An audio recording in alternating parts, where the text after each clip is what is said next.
संबलपुर नामक गांव में माधव नाम का एक आदमी अपनी पत्नी और 3 बेटियों के साथ में रहा करता था। वो चाट और गुपचुप का ठेला लगाया करता और उसी से उसके घर का गुजारा चला करता। उसकी तीनों बेटियों के नाम थे सीमा, निधि और सविता।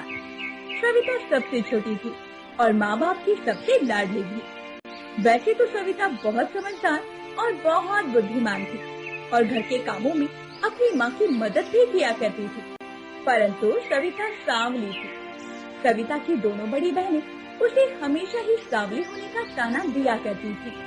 ऐसे ही एक दिन सविता की माँ ने अपनी बेटियों के पास आकर कहा, अरे सीमा और निधि, सविता को देखो तो जरा, वो मेरे साथ हमेशा ही घर के कामों में मदद करती है और तुम दोनों हो कि सारा दिन बैठी रहती हो, जरा कुछ काम भी कर लिया करो। माँ, सविता ठीक ही तो करती है।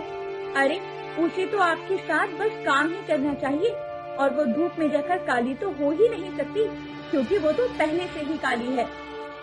हाँ माँ, सीमा दीदी ठीक ही कहती है।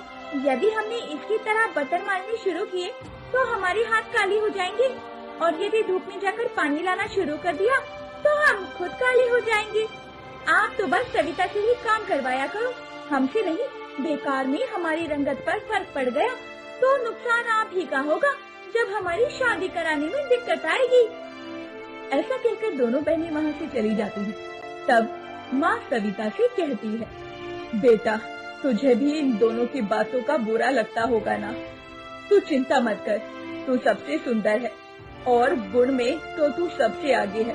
और देखना, एक दिन इन दोनों को भी इस बात का एहसास हो जाएगा और तब ये अपनी गलती पर पछताएंगी बैठकर।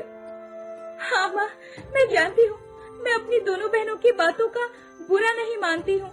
और माँ, वैसे भी मुझे घर के कामों में आपकी मदद करने से बहुत खुशी मिलती है, इसीलिए मैं आपके साथ काम करवाती हूँ। और ठीक ही तो कहती है वो दोनों, वो गोरी है, अगर धूप में जाएंगी तो काली हो जाएंगी। वैसे भी तू ही कह रही थी ना कि तुझे इन दोनों की शादी करनी है, तो माँ तुम भी इन दोनों की बातों को दिल से मत लगाया करो। और चलो अब हम काम खत्म कर लेते हैं, वरना जैसे जैसे दोपहरी बढ़ेगी काम करना मुश्किल हो जाएगा। और इस तरह सविता कभी भी अपनी दोनों बहनों की बातों पर ध्यान नहीं देती थी और हमेशा अपनी माँ के साथ कामों में लगी रहती। ऐसे ही सब कुछ ठीक चल रहा था, परंतु एक दिन माधव अपना ठेला बंद करके वापस घर आ रहा था। तभी रास्ते में उसका एक ट्रक से एक्सीडेंट हो जाता है और मौके पर ही उसकी मौत हो जाती है। माधव की मौत की खबर सुनकर उसकी पत्नी के सर पर दुखों का आसमान टूट पड़ता है।